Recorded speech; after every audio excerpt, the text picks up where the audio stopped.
Sedentary behavior actually accounted for 75% of our healthcare costs last year, so it's clearly having a huge impact on our health. A doctor out of the Mayo Clinic right here in Minnesota, and he said sitting is the new smoking, and the exact quote that he said is that it's more dangerous than smoking, kills more people than HIV, and is more treacherous than parachuting. Quite frankly, we are sitting ourselves to death. Essentially, as human beings, genetically unchanged for about the last 200,000 years. And so if we think 200,000 years ago back to our hunter-gatherer ancestors, they were in constant motion. And so we're taking that exact same genetic model and zooming it into 2021.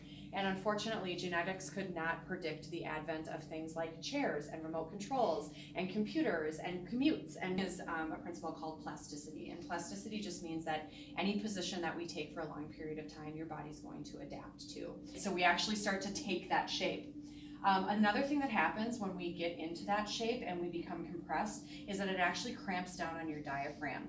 And when your diaphragm is compressed, it forces us into a pattern of shorter, quicker breaths.